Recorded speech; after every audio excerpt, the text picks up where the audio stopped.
United peoples fellowship UPF ప్రతి ఆదివారం ప్రభాత తెలుగు ఆరాధన ఉదయం 6 గంటల నుండి ఉదయం 9 గంటల వరకు, సాయంకాల తెలుగు ఆరాధన సాయంత్రం 6 గంటల నుండి రాత్రి 9 గంటల వరకు. స్థలం VST function hall, RTC Kalabhavan ఎదురుగా, Baghlingampally road, Hyderabad 5,20,000. Also live on Facebook, YouTube. Zoom meeting ID 9550504718, code 7777. వివరములకు 9550504718, 9030757571. ఆహ్వానించువారు ప్రభువు దాసురాలు జాయ్ చెరియన్ గారు, సీనియర్ పాస్టర్, UPF హైదరాబాద్. ఈరోజు నీ దోషములన్నిటినీ క్షమించువాడు. మంచి నామం కదా, నెమ్మది కలుగజేసే నామం. నీ దోషములన్నిటినీ ఆయన క్షమిస్తాడని వాక్యం. 103వ కీర్తనలో ఈ మాట ఉంది, నా ప్రాణమా యెహోవాను సన్నుతించు, నా అంతరంగమునున్న సమస్తమా ఆయన పరిశుద్ధ నామమును సన్నుతించుము. మరి నువ్వు దేవుని స్తుతించాలి. స్తుతించడానికి కావాల్సిన కారణాలన్నీ కూడా ఇక్కడ ఉన్నాయి. So many reasons to praise God. నా ప్రాణమా యెహోవాను సన్నుతించుము, నా అంతరంగమున సమస్తము ఆయన పరిశుద్ధ నామమును సన్నుతించుము. నా ప్రాణమా యెహోవాను సన్నుతించుము, ఆయన చేసిన ఉపకారంలో దేనిని మరువకు. 2వ వచనము అదైతే 3వ వచనంలో ఆయన నీ దోషములన్నిటినీ క్షమించువాడు, నీ సంకటములన్నిటినీ కుదుర్చువాడు. ఈ 2 నామాలు కూడా మరి ఈరోజు ధ్యానించే నామాల్లో ఉంది, దగ్గర ఉంది కదా. ఆయన నీ దోషములన్నిటినీ క్షమించేవాడు. దోషం ఉంటే సంకటం ఉంటుంది, పాపం ఉండేవానికి నెమ్మది ఉండదు కదా. పాపం చేస్తే వెంటనే దుఃఖం, ఆయాసం, భయము ఇలాంటివన్నీ మరి కలుగుతుంది ఒక వ్యక్తికి. ఎందుకంటే దేవునితో ఉన్న సహవాసం తెగిపోతుంది కాబట్టి అలాగూ నీరసించిపోతాడు మానవుడు. అట్టి మానవునికి పాప క్షమాపణతో పాటు సంకటములన్నీ కూడా ఆయన ఏం చేస్తాడట, కుదురుస్తాడంట. ఇంగ్లీష్ బైబిల్లో ఉంది, he healeth all your diseases, he forgiveth all your iniquities. నీ దోషములన్నిటినీ క్షమించి ఆయన నీ సంకటములన్నిటినీ ఆయన కుదురుస్తాడని వాక్యంలో మనం చూస్తున్నాం. దోషములన్నిటినీ కూడా మనం ఒప్పుకోవాలి. పరిశుద్ధ గ్రంథంలో కొన్ని మరి ప్రిన్సిపల్స్ లేక నియమాలు ఉంది. నీ దోషం, నీ పాపం పోవాలంటే మొట్టమొదట నీ పాపమునకు మరి నీవు ఒప్పుకోలు చేయాలి. అంటే పాపాన్ని ఒప్పుకోవాలి, పశ్చాత్తాపమైన హృదయంతో దేవుని సన్నిధిలో నీ పాపను ఒప్పుకోవాలి. మరి యేసు రక్తము నీ పాపములన్నిటిని కూడా కడిగి వేస్తుందని, ఆయన కుమారుడైన యేసు రక్తము ప్రతి పాపము నుండి మనల్ని పవిత్రులుగా చేయనని 1 యోహాను 1వ అధ్యాయం 7వ వచనంలో ఉన్నది. కనుక మనం పాపులను ఒప్పుకోవాలి. పాపం చేసి ఆ పాపాన్ని మరి దాచిపెట్టుకోకుండా ఒప్పుకొని వదిలిపెట్టాలని ఉంది. వాక్యంలో ఉంది కదా, తన అతిక్రమములను దాచిపెట్టువాడు వర్ధిల్లడు, దాన్ని ఒప్పుకొని విడిచిపెట్టువాడు దేవుని కనికరాన్ని పొందుతున్నాడు. అందుకే 1 యోహాను 1వ అధ్యాయం 9వ వచనంలో ఇలాగ, మన పాపములను మనం ఒప్పుకొని ఎడల ఆయన నమ్మదగిన వాడును నీతిమంతును కనుక ఆయన మన పాపములను క్షమించి సమస్త దుర్నీతి నుండి మనల్ని పవిత్రులుగా చేయాలి. అంటే దేవునికి సమస్తం బహాటంగా ఉంది కాబట్టి మనం దేవుని సన్నిధిలో ఏ పాపము మరి కప్పుకోలేము, అది ఒప్పుకోవాలి అంతే. Because God knows your in and out. నీ యొక్క బాహ్య జీవితాన్ని, నీ రహస్య జీవితాన్ని దేవునికి తెలుసు కాబట్టి దేవుని కన్నులను మనం కప్పలేము. చేసిన పాపాన్ని ఒప్పుకొని దాన్ని వదిలిపెట్టాలి. ఆయన నీ దోషములన్నిటిని ఏం చేస్తాడట, క్షమిస్తా. ఇంకే దేవుడు ఉన్నాడు? ఇంకా ఎవరున్నారు నీ దోషాలను క్షమించడానికి? దేవుడు తప్ప మరి ఎవరు క్షమించలేరు నీ పాపాన్ని. పక్షవాయువుతో బాధపడే ఒకని మంచం మీద ఇంటి కప్పుడు తీసి తన స్నేహితులు 4 మంచం మీద నుండి యేసు ఉన్న చోటికి దింపినప్పుడు మొట్టమొదట నువ్వు లేచి నడువు అనలేదు. యేసు ప్రభు అంతా ఏమంటాడు, నీ పాపములు క్షమింపబడి ఉన్నది. అంటే పాపములు క్షమించబడిన తర్వాత శరీరానికి ఆరోగ్యం దేవుడు అనుగ్రహిస్తాడు. పాపములను క్షమించాలి. పాపములను క్షమించడానికి మరి మనుష్య కుమారుడు యేసు ప్రభువుకు అధికారం ఉన్నది. ఆయన మనుష్య కుమారుడు, ఆయన దైవ కుమారుడు, మనుష్యావతారిగా ఈ లోకానికి వచ్చినాడు, పాపులకు తన ప్రాణం అర్పించినాడు. కనుక యేసు నామము ఒప్పుకొని మరి పశ్చాత్తాప హృదయంతో పాపాలన్నీ ప్రభువుకు తెలియజేస్తే వాటన్నిటి నుండి నీకు విడుదల అనుగ్రహిస్తాడు. పాపం లేదంటే మనం అబద్ధమాడుతున్నామంట. పాపంలోనే పుట్టినాం కదా, మనలో పాపం లేదని చెప్పలేము. ఎందుకంటే పాపంలోనే మన తల్లి మనకు ఏం చేసింది, గర్భం దాల్చింది. కాబట్టి పాపము ఎప్పుడు నిన్ను వెంటాడుతూనే ఉంటుంది. ఈ యొక్క మట్టి దేహంలో ఉన్నంతకాలం సాతానుడు ఎప్పుడు భ్రమ పెడుతూ ఉంటాడు, పాపానికి నిన్ను ఈడ్చుకొని వెళ్తాడు, నిన్ను మోసగిస్తూ ఉంటాడు. కానీ నీవెప్పుడు ఆత్మ నియమం ద్వారా నడిపింపబడి పరిశుద్ధాత్మతో నింపబడి ఉంటే నువ్వెప్పుడు కూడా సాతాను బానిస కాలేవు, పాపానికి బానిస కాలేవు. You have victory over sin. సాతాను మీద, పాపం మీద విజయము నీకు దేవుడు అనుగ్రహిస్తాడు. దేవుని స్తోత్రం. క్రీస్తు యేసునందు మనకు విజయము ఉన్నది.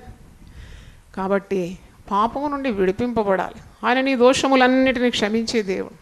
సౌలు పాపి కదా, వాక్యంలో ఉన్నది కదా, 1 తిమోతి 1వ అధ్యాయం 12-13 వచనాల్లో ఆయన పూర్వం హింసకుడు, దూషకుడు, హానికరుడనైన నన్ను అంటాడు.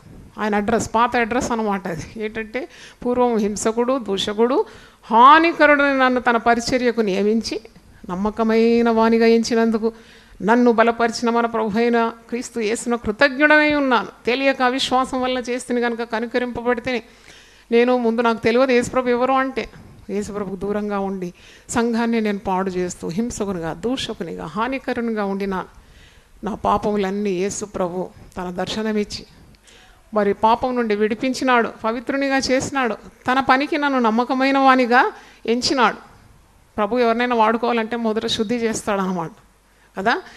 గిన్నె ఏదన్నా వండాలంటే అట్టాగే తీసి పెడతావా? ఏం చేస్తావు? మొదట బాగా కడుగుతావు, కడిగి నీట్ చేసినాకనే దాన్ని వాడుకుంటావు. దేవుడు వాడుకోవాలి అందరూ అనుకుంటారు. దేవుడు ఎవరిని వాడుకుంటాడు? యేసు రక్తమందు కడగబడిన వారు పరిశుద్ధులనే దేవుడు వాడుకుంటాడు. కాబట్టి దేవుని కార్యము పవిత్రమైంది, పరిశుద్ధమైంది.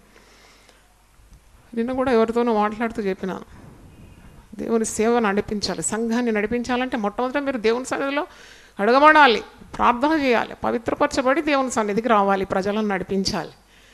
అల్లాటప్పగా దైవ కార్యాలు చేయొద్దు, శ్రద్ధగా చేయాలి. యెహోవా కార్యము అశ్రద్ధగా చేసేవాడు శాపగ్రస్తుడని వాక్యంలో ఉంది. దూరమన్నా ఉండాలి, కానీ ఒకసారి నువ్వు అడుగు పెడితే పవిత్రంగా ఉండాలి. ఎప్పుడు మనస్సాక్షి మరి యేసు రక్తం చేత కడగబడుతూ నిర్మలమైన మనస్సాక్షితో దేవుని పని చేయాలి. కాబట్టి ఇక్కడ అంటున్నాడు చూడు, పౌలును కడిగినాడు, ఆ సౌలును మరి యేసు ప్రభు పరిశుద్ధపరిచినాడు, తన పనికి నమ్మకమైన వానిగా ఎంచినాడు. అందుకే అంటున్నాను, బలపరిచిన ప్రభు అయిన యేసు క్రీస్తుకు నేను కృతజ్ఞుడనై ఉన్నాను. దేవుని స్తోత్రం. I'm so thankful to God that he has cleansed me from every impurity and he has counted me faithful to do his ministry. దేవుని స్తోత్రం. హల్లెలూయా. అందుకే మరి భక్తులు ఎప్పుడు ప్రార్థన చేసేది ఏంటంటే, మమ్మల్ని కడుగు, మమ్మల్ని పవిత్రపరచు, మమ్మల్ని పరిశుద్ధపరచు. నిజమైన భక్తి నీకుంటే నువ్వు ఏవి వస్తువాహనాలు కూడా అడగవు. ఎప్పుడంటే ఒక మంచి పరిశుద్ధమైన జీవితం నాకు దయచే. దేవుని స్తోత్రం. చీరల కొరకు, లేకుంటే నగల కొరకు, లేకుంటే ఇల్లు కొరకు అది ఇది అడగకుండా మొట్టమొదట, ఎందుకంటే పరిశుద్ధత లేకుండా ఎవడు దేవుని చూడలేడు. కాబట్టి పవిత్రమైన హృదయం నాకు దయచి. దేవుడు ఉంటే చాలు కదా, అన్నీ ఉంటుంది కదా. కాబట్టి ఆ పరిశుద్ధమైన హృదయం కావాలి. అబద్ధములు ఆడడం, చెడు తలంపులు, చెడు క్రియలు, ఈర్ష్య, పగ, కోపం, కుళ్ళు, ఇవన్నీ మత్సరం, ఇవంటి పెట్టుకొని దైవకార్యాలు చేయకూడదని నేను అంటున్నాను. ఎందుకంటే అటు వారు చేసిన అది ఫలించదు. కాబట్టి నీవు నీ దోషములన్నింటినీ క్షమించే దేవునికి నువ్వు ప్రార్థన చేసి ఆ యొక్క మరి రక్తం చేత, ప్రభు రక్తం చేత పరిశుద్ధత పొందుకోవాలి. కీర్తనలు 51లో ఎంత ప్రార్థన చేస్తున్నాడు కదా దావీదు. బెత్షెబతో పాపం చేసిన తర్వాత పాపంలోనే ఉండాలని ఆశించలేదు. దేవుడు పవిత్రుడు కాబట్టి దేవునితో ఉన్న బంధము నేను మరి తెగకొట్టుకోవద్దు. I have to have fellowship with God. Sin always separates you from God. పాపము నిన్నెప్పుడు కూడా దేవుని నుండి ఏం చేస్తుంది? దూరం చేసేస్తుంది. కనుక దావీదు దేవునికి దూరం అయిపోయి బాధపడుతున్నాడు. నా పాపములను నువ్వు కడిగివేయి, నా పాపములకు విముఖుడవు కమ్ము, నా దోషములన్నిటినీ నీవు తుడిచివేయమని 51వ కీర్తన 9వ వచనంలో అంటున్నాడు. కీర్తన 32:5వ వచనంలో దావీదు భక్తుడు అన్నాడు, నా దోషము కప్పుకొనక నీ ఎదుట నా పాపము ఒప్పుకొంటిని. ఏ నామం ధ్యానిస్తాం ఇప్పుడు మనం? దోషములన్నిటినీ క్షమించేవాడు, దోషములన్నిటినీ క్షమించేవాడు. అందుకే దావీదు అంటున్నాడు, నా దోషమును కప్పుకొనక నీ ఎదుట నా పాపం ఒప్పుకొంటిని. యెహోవా సన్నిధిని నా అతిక్రమములు ఒప్పుకొందును అనుకుంటే నీవు నా పాప దోషమును పరిహరించి ఉన్నావు. పాపం చేస్తే నీకు నెమ్మది ఉండకూడదు. You should not feel safe when you commit sin. నీలో ఒక ఆందోళన కావాలన్నమాట. అప్పుడు ఇంకా మనస్సాక్షి వాత వేయబడకుండా ఉన్నదని అర్థం. కొందరు మనస్సాక్షి వాత సియర్డ్ కాన్షియన్స్ అని ఇంగ్లీష్ బైబిల్లో ఉంది. వాత వేయబడిన మనస్సాక్షి. ఎన్ని పాపాలు చేసినా కానీ వారికి ఏమీ పర్వాలేదన్నమాట. వారు పాపం చేస్తూ చేస్తూ చేస్తూ ఎంత దిగజారిపోతూ ఉంటారు కదా.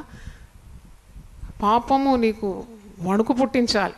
అయ్యో ఈ పాపం నాకు తగదు, నేను దేవునితో దూరం అయిపోతాను, కాబట్టి పాపం ఒప్పుకొని వదిలిపెడతాను. ఆయన నా దోషములన్నిటినీ కూడా ఏం చేస్తాడు? క్షమిస్తాడు. ఎందుకంటే దేవుని యొద్దనే నీకు కృప దొరుకుతుంది, మరెక్కడ దొరకదు. మార్కెట్లో దొరికే సరుకు కాదు కృప. కృప అనేది ఎక్కడ దొరకాలి? దేవుని దగ్గరనే దొరకాలి. ఆయన యొద్ద క్షమాపణ దొరుకుతుంది, కృప దొరుకుతుంది. కాబట్టి పరిగెత్తి దేవుని సన్నిధికి రావాలి. సాతానుడు ఎప్పుడు నిన్ను మందిరానికి రానియకుండా, సహవాసం లేకుండా చేస్తాడు. కనుక నువ్వు పరిగెత్తుకొని మందిరానికి వచ్చేయాలి, దేవుని బిడ్డలతో కలుసుకోవాలి, ప్రార్థన చేసుకోవాలి. పాపం ఉంటే ఒకరితో ఒకరు కూడా ఒప్పుకోవచ్చు అంట. ఒకరి పాపములు ఒకరితో ఒప్పుకోండి మీకు స్వస్థత కలుగుతుందని యాకోబు పత్రికలో ఉంది. కాబట్టి పాపంలోనే నిలిచి ఉండి నువ్వు వాళ్ళకు నశించడం ఏనాడు దేవుని చిత్తము కాదు. పాపం చేసి గుండె ధైర్యంగా ఉండి వేషధారణతో ఉంటే అది నీకే ముప్పు. నువ్వు తవ్వుకున్న గొయ్యిలో నువ్వే పడిపోతావు. కాబట్టి వెంటనే దాని నుండి బయటికి రావడానికి ఉన్న ప్రయత్నాలు కావాలి. దానికి ఉన్న మార్గాలన్నీ పరిశుద్ధ గ్రంథంలో ఉంది కదా. కాబట్టి ఆయన నీ దోషములన్నిటినీ క్షమిస్తాడు అని నీకు తెలవాలి. ఇక జ్ఞానం ఉండాలి. ఎందుకంటే నిన్ను రక్షించడానికి నీ ఆస్తి అక్కర్రాదు, నీ అందం అక్కడికి రాదు, నీకున్న పేరు కీర్తి ప్రతిష్టలు ఇవన్నీ కూడా నీ ఆత్మను రక్షించలేవు. నువ్వు ప్రభు దగ్గరికి వచ్చి పశ్చాత్తాపంతో ఏడ్చి కన్నీళ్లు గార్చి పాపాన్ని ఒప్పుకొని వదిలిపెట్టి రక్షణ పొందితే నిత్య జీవానికి నీవు వారసురాలు అయిపోతావు. దేవుని స్తోత్రం. You get eternal life through repentance. మరి నువ్వు పాపాన్ని అలాగే రొమ్ములో దాచుకొని ఉండి పైకి వేషధారిగా ఉంటే నిత్య నరకానికి నువ్వు వెళుతున్నావు. ఎందుకంటే ప్రతివాడు తన క్రియల చొప్పున మరి జవాబు ఇవ్వాలి కదా. 2 కొరింథీ 5వ అధ్యాయము 10వ వచనంలో ఈ మాట ఉంది. క్రీస్తు న్యాయపీఠం ఎదుట నువ్వు నిలబడి సమాధానం చెప్పే రోజు ఉంది. నువ్వు చేసిన ప్రతి కార్యానికి ఆయన లెక్క అడుగుతాడు. 2 కొరింథీ 5:10. ఎందుకనగా తాను జరిగించిన క్రియల చొప్పున అవి మంచివైనను సరే చెడ్డవైనను సరే దేహముతో జరిగించిన వాటి ఫలమును ప్రతివాడును పొందినట్లు మనమందరమును క్రీస్తు న్యాయపీఠము ఎదుట ప్రత్యక్షము కావాలి. అందరూ నిలబడాలి. అరే పాపం వీళ్ళు ఇంత సేవ చేసినలే, వీళ్ళని వదిలేస్తే పోనీ మా వాళ్ళలో లేదంట, కన్సెషన్ లేదు. సేవ చేసినా, గొప్ప సేవ చేసినా, చిన్న సేవ చేసినా, మరి నువ్వు విశ్వాసివైనా అవిశ్వాసివైనా పాపివైనా పరిశుద్ధమైనా ప్రతి ఒక్కరు కూడా క్రీస్తు న్యాయపీఠం ఎదుట నిలబడి ఏం చెప్పాలా? లెక్క ఒప్పగించాలి.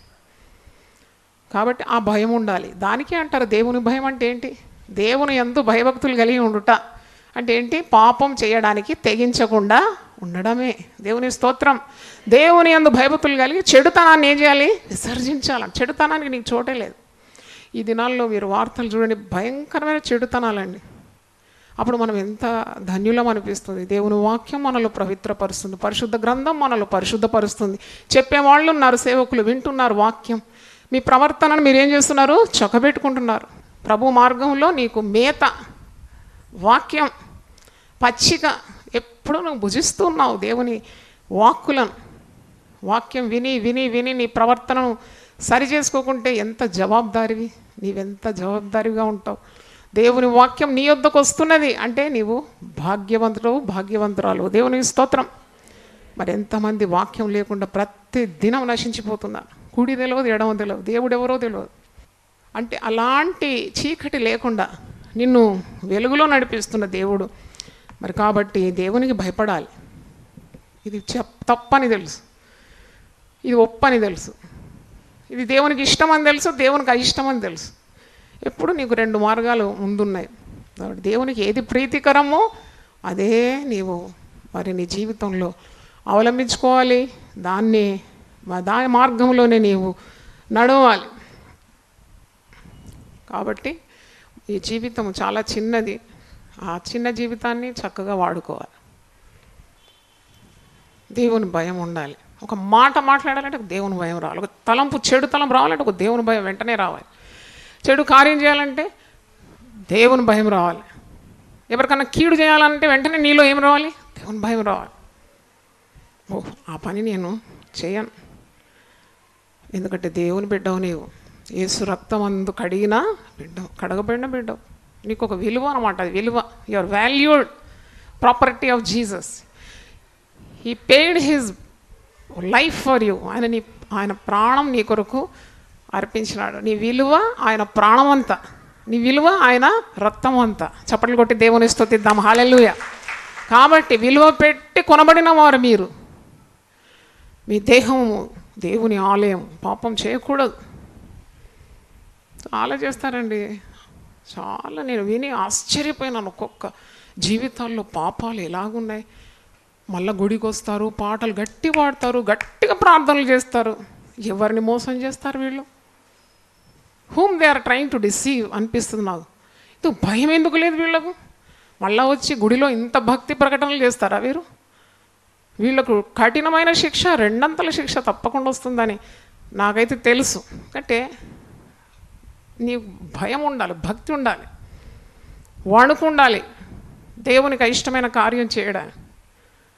నువ్వు వణికిపోవాలన్నమాట. You have to shiver when you are doing some sin.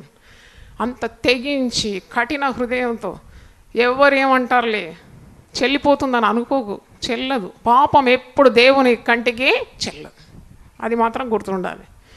కాబట్టి కనుక ఒకవేళ పాపం చేస్తే ఆ పాపానికి నివారణ కూడా ఉంది కదా పరిశుద్ధ గ్రంథంలో. పరిశుద్ధ గ్రంథంలో ఇలాగుందా? పాపం చేసిన వాళ్ళందరూ వెంటనే నరకానికి పోమని లేదు. ఏమనుంది? రండి, మీ పాపము రక్తం వలె ఎర్రగా ఉన్నా నేను దాన్ని ఏం చేస్తాను? హిమంగా అంటే తెల్లగా చేస్తాను. యెషయా 1 చూడండి ఒకసారి. యెషయా 1:18-19. యెహోవా ఈ మాట సెలవిచ్చున్నాడు, రండి మన వివాదము తీర్చుకుందాము. మీ పాపములు రక్తం వలె ఎర్రనివైనను అవి హిమము వలె తెల్లబడును, కెంపు వలె ఎర్రనివైనను అవి గొర్రెబొచ్చు వలె తెల్లని మగును. బా, ఎంత మంచి మాట! ఈ వాగ్దానం వివరిస్తారు నీకు ఇంకా మన ప్రభువు తప్ప ఇంకెవరిస్తారు ఈ వాగ్దానము? రమ్మంటున్నాడు. నువ్వు పాపివి, నువ్వు వెళ్ళిపో అని అంటలేదు. రా, నీ పాపాలు ఎర్రగా ఉన్నా నేను తెల్లగా చేసేస్తాను, హిమంలాగా గొర్రెబొచ్చులాగా తెల్లగా నిర్మలం చేస్తాను. అందుకే దైవ చిత్తానుసారమైన దుఃఖం ఉండాలి. నువ్వు పాపం చేసినప్పుడు తెగింపు కాదు పాపం చేయడానికి, దైవ చిత్తానుసారమైన దుఃఖం ఉండాలి. అయ్యో నేను పాపిని, నేను దేవుని దగ్గర క్షమాపణ అడగాలి. ఆ నిర్మలమైన మనస్సాక్షి ఉండాలి. దేవునికి చాలా ఇష్టం. అందుకంటే రా, నీ పాపాలన్నిటి నుండి నేను విడిపిస్తా, నీ దోషములన్నిటినీ నేను క్షమిస్తా. దోషం కొన్నిటిని కాదు, మీరు జాగ్రత్తగా చదివితే నీ దోషములన్నిటినీ నేను క్షమిస్తా. చప్పట్లు కొట్టి దేవుని స్తుతిద్దాం. కొన్ని క్షమిస్తాడు, చిన్న చిన్నవి క్షమించి పెద్ద పెద్దవన్నీ వదిలిపెడతాడని కాదు. వాడు హత్యాకారుడైన, దుర్మార్గుడైన, వ్యభిచారైనా, వాడు ఎలాంటి క్రిమినల్ అయినా యేసు దగ్గరకు వచ్చినప్పుడు మరి మార్గం ఉన్నది, వానికి రక్షణ ఉన్నది. యేసు రక్తం అందరి కొరకు చిందించినాడు కదా. ఆయన సర్వలోక పాప పరిహారార్థం తన అమూల్యమైన ప్రాణమును సిలువలో మరి అర్పించినాడు, రక్తమును చిందించినాడు చివరి బొట్టు వరకు. కాబట్టి there is hope for a sinner at the cross. ఒక నశించున్న పాపికి యేసు సిలువ దగ్గర నిరీక్షణ ఉన్నది. దేవుని స్తోత్రం, హల్లెలూయా. కాబట్టి విశ్వాసులుగా మారిన తర్వాత ఒక పరిశుద్ధ జనంగా ఉండాలి. అందుకని మీ పరిశుద్ధ జనంగా నేను పిలుచుకున్నాను, మిమ్మల్ని యాజకులుగా పిలుచుకున్నాను, రాజులుగా పిలుచుకున్నాను, ఏర్పరచబడిన వంశంగా పిలుచుకున్నాను. కాబట్టి ఆ సెపరేషన్ ఉండాలి తప్పకుండా. తప్పకుండా నీ ఇతరుల వల్లే కాదని ఆ జ్ఞానం ఉండాలి. కాబట్టి దోషములన్నిటినీ క్షమించే దేవుడు. ఇంటిలో మనము చెత్త అంతా ఊడ్చిన తర్వాత చెత్త బుట్ట మూలకు పెడతాం కదా, అది రోజు తీసేస్తాం, రోజు తీసి పడేసి మళ్ళీ శుభ్రం చేసి పెట్టుకుంటాం. అంటే ఇల్లు ఎంత శుభ్రంగా పెట్టుకుంటాం, అది ఉండనిలే, 2 రోజులు ఉండని, వారం ఉండని అంటామా? కాదు. అలాగే మన హృదయం కూడా, ముఖ్యంగా ఇది దేవుని ఆలయం కాబట్టి హృదయంలో ఎట్టి పాపానికి తావు ఇవ్వకూడదు. Should be Holi. మనము పవిత్రులం కాము, కానీ పవిత్రత లభిస్తుందన్నాడు, ఇస్తానన్నాడు కదా. ఇంకెందుకు మరి అపవిత్రత పెట్టుకోవాలని నేను అంటున్నాను. Get rid of all sin. ఎందుకంటే పాపము చాలా మోసం. పాపం ఎప్పుడు నాశనము, కీడు, శిక్ష, శాపం, అంధకారం, ఒంటరితనం, నరకం, ఇవన్నీ కూడా పాపం వలన వచ్చే ఫలాలు. ఇంకా ఉంది కదా, పాపం వలన వచ్చు జీతం ఏంటట? మరణం అంట. శరీర మరణం, ఆత్మ మరణం. రక్షింపబడితే నీకు నిత్య జీవం. దేవుని స్తోత్రం, హల్లెలూయా. 242 నామం. నీ సంకటములన్నిటినీ కుదుర్చువాడు. పలకండి ఒకసారి, నీ సంకటములన్నిటినీ. ఇంగ్లీష్ బైబిల్ అయితే he healeth all your diseases అని ఉంది. నాకు అనిపించింది ఏంటి ట్రాన్స్లేషన్ ఇట్లుంది, హీలెత్ ఆల్ యువర్ డిజీజెస్. చాలా మంచిగా అనిపించింది. వెంటనే మరి హీలింగ్ కొరకు ఒక బుక్ నేను తయారు చేసుకున్నాను, స్వస్థత కొరకు. దాంట్లో he healeth all your diseases. ఎంత మంచిగా అనిపించింది. రోగం ఉంటేనే సంకటం కదా, పెద్ద బాధ, నొప్పి, శరీరంలో నొప్పి, భయం, ఏ రోగమో ఇది అని భయపడుతూ ఉంటారు. కానీ క్రీస్తు రక్తం ఎప్పుడు అందుబాటులో ఉంది. ఆయన పొందిన దెబ్బల చేత నీకేముంది? స్వస్థత. ఆయన కార్చిన రక్తం ద్వారా నీకేముంది? విడుదల. కాబట్టి నీకు రోగం ద్వారా వచ్చిన సంకటమైన, లేక ఆర్థిక ఇబ్బందుల ద్వారా వచ్చిన సంకటమైన, సమాధానం లేక సంకటమైన, మరి ఎలాంటి సమస్యలతో వచ్చే సంకటం, ఏ సంకటమైనా ఆయన తీరుస్తాడు. ఆయన నీ సంకటములన్నిటినీ కుదుర్చువాడు. దేవుని స్తోత్రం, హల్లెలూయా.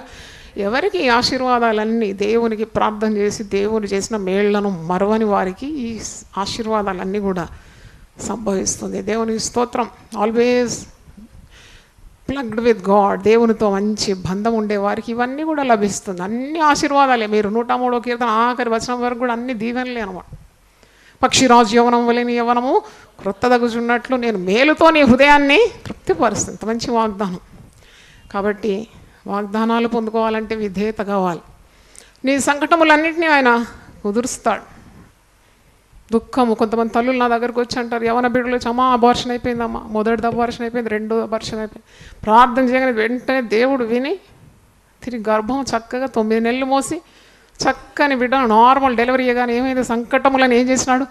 కుదర్చినాడు. దేవుని స్తోత్రం, హల్లెలూయా. వ్యాపారంలో అంతా నష్టపోయినావు, తిరిగి దేవుడు నీ ప్రార్థన విని నిన్ను కనికరించి పోగొట్టుకున్న దానికంటే రెండంతలేగానే నీ సంకటములను ఏం చేసినాడు? ఆయన కుదుర్చినాడు.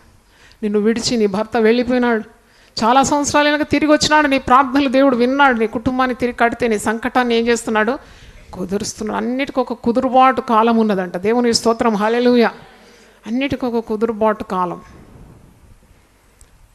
ఈ సంకటములన్నిటిని కూడా ఆయన తీరుస్తాడు. నీ దుఃఖము, నీ అంగలార్పు, మరి ఇవన్నీ కూడా దేవుడు చూస్తూ ఉన్నాడు. కాబట్టి తప్పకుండా దేవుడు నీ ప్రార్థనలకు జవాబిస్తాడు. కొందరి రక్షణ కొరకు మనం ప్రార్థన చేస్తాం, అంగలార్చి ప్రార్థన చేస్తాం. ప్రార్థన విడవద్దన్నమాట. నువ్వెవరి కొరకైతే ప్రార్థిస్తున్నావో don't lose hope, because God hears your prayer. ఆ వ్యక్తి తప్పకుండా మారు మనసు పొందుతారు. దేవునికి స్తోత్రం, హల్లెలూయా. ఈరోజు నువ్వు ఒకవేళ కుమారుని కొరకు ప్రార్థిస్తున్నావేమో, నీ కుమార్తె కొరకు ప్రార్థిస్తున్నావేమో, భర్త కొరకు ప్రార్థిస్తున్నావేమో, బాధతోటి ప్రార్థిస్తున్నావు. నీకున్న ఆనందం వారికి ఉండాలి. నువ్వు ప్రార్థన చేస్తున్నావు, వాక్యం చదువుతున్నావు, సహవాసానికి వస్తున్నావు, మందిరంకి వస్తున్నావు, ఆరాధిస్తున్నావు, వాక్యం వింటున్నావు. అయ్యో వారు రావడం లేదు కదా అనే నొప్పి నీకు ఉండాలి. ఆ బాధతో నువ్వు కార్చే ప్రతి కన్నీటికి జవాబు ఉంది. తప్పకుండా నీకంటే ఎక్కువ భక్తి జీవితంలో వచ్చేస్తారండి. దేవుని స్తోత్రం, హల్లెలూయా. ఇప్పుడు వారు విగ్రహాలకు ఆరాధనిస్తున్నారో, లేకుంటే మోటు ప్రవర్తన కలిగి మొండి కలిగి నిన్ను దూరంగా ఉన్నారేమో, కానీ there is hope in Jesus. తప్పకుండా వారు వస్తారు. ఇలాగే ప్రార్థన చేయండి. నేను చెప్తాను ఎలా ప్రార్థన. దేవా, వారు రావాలి, వారు గంతులేసి నీ సన్నిధిలో ఆనందించాలి, వారు పాటలు పాడాలి, వారు వాక్యం వినాలి, వాక్యం చెప్పాలి, చప్పట్లు కొట్టి దేవుని ఆరాధించాలి, సాక్ష్యం చెప్పాలి. ఇవన్నీ పెట్టి ప్రార్థన చేయండి. పరిశుద్ధ గ్రంథంలో మంచి వాగ్దానం ఉంది. యెషయా 35లో చూడండి ఒకసారి. 5:6 నేను చదువుతున్నాను. దేవుని కార్యాలు ఎలాగ ఉంటుంది. యెషయా 35:6. గుడ్డివారి కన్నులు తెరవబడును, చెవిటివారి చెవులు విప్పబడును, కుంటివాడు దుప్పివలే గంతులు వేయం, మూగవాని నాలుక పాడును, అరణ్యములో నీళ్లు ఉబుకును, అడవిలో కాలువలు పారును. చూడండి, అన్నీ అసాధ్యమే. కానీ మీరు మనుషులకు అసాధ్యమైన వాటి కొరకు దేవుని మొరపెట్టుకుంటే లాభం ఏంటి? అసాధ్యమైన వాటి కొరకు దేవుణ్ణి అడగాలి. దేవుని స్తోత్రం. నీకు అసాధ్యం, అందరికీ అసాధ్యం, దేవునికి సమస్తము సాధ్యం. మూగవాడు పాడతాడట, గుడ్డివాడు చూస్తాడట. నాకు ఈ వాక్యం ధ్యానిస్తుంటే నాకు అనిపించింది, గుడ్డివాడేవాడు, చెవిటివాడేవాడు, మూగవాడేవాడు, కుంటివాడేవాడు. నాకైతే స్పష్టంగా పరిశుద్ధాత్ముడు అర్థం చేసినాడు. గుడ్డివాడెవడు అంటే దేవుని కార్యాలు చూడలేనివాడు. మూగవాడెవరు అంటే దేవుని మాటలు చెప్పలేనివాడు. చెవిటివాడేవాడు దేవుని మాటలు విననొల్లనివాడు. కుంటివాడేవాడు దేవుని మందిరానికి రానివాడు. ఈ సంకటములన్నిటిని నేను కుదురుస్తానంటే గుడ్డివాడు చూస్తాడు, మూగవాడు మాట్లాడతాడు, చెవిటివాడు వింటాడు, కుంటివాడు దుప్పి వలె గంతులు వేసుకుంటూ మందిరానికి వస్తాడు. నమ్మితే ఒకసారి గట్టిగా చప్పట్లు కొట్టాలి. హల్లెలూయా. తప్పకుండా జరుగుతుందండి. దేవుడు అబద్ధికుడు కాడు కదా, ఆయన మాట తప్పడు కదా. కనుక నీ ప్రార్థనలకు జవాబు పొందుకుంటాం. అందుకే యేసుప్రభు అంటాడు, మీరు విసుకక నిత్యము ప్రార్థన చేయండి. మీరు ఎందుకు విసిగిపోతున్నారు? కొన్ని కాలాలు చేసి మళ్ళీ విసుకోదు. నీ కార్యము నెరవేర్చే దేవుడు ఉన్నాడు కాబట్టి నీ జవాబు వచ్చేంత వరకు నువ్వు ప్రార్థన చేయాలి. దేవుని స్తోత్రం. ఆయన సమయంలో అన్నీ చక్కగా చేస్తాడు కదా. In his time he makes everything beautiful. దేవుని స్తోత్రం. కాబట్టి రక్షణ లేని వారి కొరకు ప్రార్థన చేయటం మానొద్దు, విసుకోద్దు. నువ్వు కార్యము చూసేంత వరకు ప్రార్థన చేయాలి, ఉపవసించాలి, ప్రార్థన చేయాలి, గోజాడాలి, కన్నీళ్లు గార్చాలి. మరి దేవుడు అన్యాయస్తుడు కాడు. నీ మొరలకు ఆయన చెవియొగ్గి ఉన్నాడు, జవాబు ఇస్తాడు, అన్నీ చక్కబెడతాడు. దేవుని స్తోత్రం. హల్లెలూయా. మరి సంకటములు ఏముంది నీకు? సంకటం ఈరోజు what are you worried about? దేని గురించి నువ్వు బాధపడుతున్నావు? ఆ బాధ నివారణ యేసు ప్రభు దగ్గరే ఉందని తెలుసుకోవాలి. పాపం చేసినప్పుడు సంకటం, యేసు రక్తం చేత కడగబడినప్పుడు సంతోషము. అలాగే పాపాని బానిసైనప్పుడు నీకు దుఃఖము, విడుదల పొందినప్పుడు నీకేం కలుగుతుంది? సంతోషం. మారానట ఆయన మధురంగా మార్చేస్తాడు. చేదు అనుభవాలన్నీ తీపి అనుభవాలుగా మార్చేస్తాడు. తర్వాత ఎప్పుడు నీకు ఆనందాన్ని ఇస్తాడు. ప్రతిదినము నీకు నూతన మన్నా ఇచ్చి పోషిస్తాడు. సంతోషంగా ఉన్నారు అందరూ? ఏది మీ చేతులు చూపించండి, గట్టిగా హల్లెలూయా చెప్పండి. చాలా సంతోషం అండి. ఈ సంతోషం ఎక్కడ దొరుకుతుంది మీకు? బిర్యానీ తింటే సంతోషం వస్తుందా? ఎంత ఎక్కువ తింటే అంత ఆయాసం అవుతుంది కదా. బంగారం సంతోషం ఇస్తుంది. ఎంత ఎక్కువ బంగారం కూర్చుకుంటే అంత గుండెలో భయం వచ్చేస్తుంది. కాబట్టి దేవుని సన్నిధే నీకు సంతోషం. దేవుని స్తోత్రం. ఆయన సన్నిధిలో సంపూర్ణమైన సంతోషం, ఆయన కుడి చేతిలో నిత్యమైన సుఖం. యునైటెడ్ పీపుల్స్ ఫెలోషిప్ UPF ప్రతి ఆదివారం ప్రభాత తెలుగు ఆరాధన ఉదయం 6 గంటల నుండి ఉదయం 9 గంటల వరకు, సాయంకాల తెలుగు ఆరాధన సాయంత్రం 6 గంటల నుండి రాత్రి 9 గంటల వరకు. స్థలం VST function hall, RTC Kalabhavan ఎదురుగా, Baghlingampally road, Hyderabad 5,20,000. Also live on Facebook, YouTube. Zoom meeting ID 9550504718, code 7777. వివరములకు 9550504718, 9030757571. ఆహ్వానించువారు ప్రభువు దాసురాలు జాయ్ చెరియన్ గారు, సీనియర్ పాస్టర్, UPF హైదరాబాద్.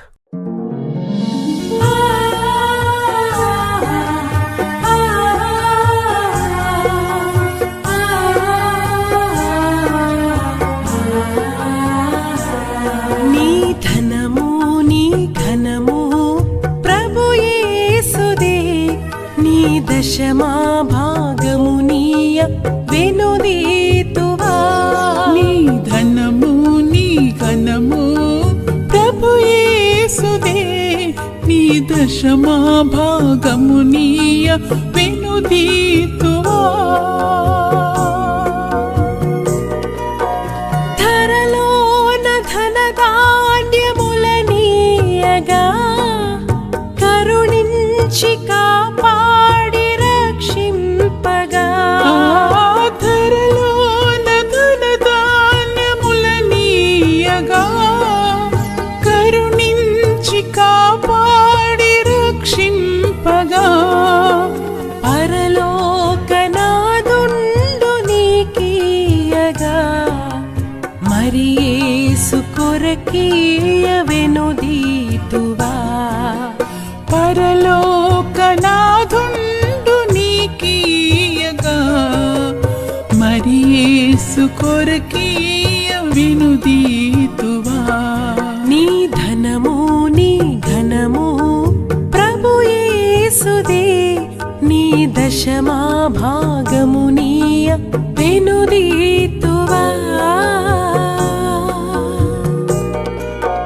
పాడి పంటలు ప్రభువు నీకీయగా కూడు గుట్టలు నీకు దయచేయగా పాడి పంటలు ప్రభువు నీకీయగా కూడు గుట్టలు నీకు దయచేయగా వీడంగ ప్రభు యేసు నామంబును గడువేల ప్రభుకీయను క్రైస్తవా వేడంగ ప్రభు యేసు నామంబును గడువేల ప్రభుకీయను క్రైస్తవా నీ ధనము నీ ఘనము ప్రభు యేసుదే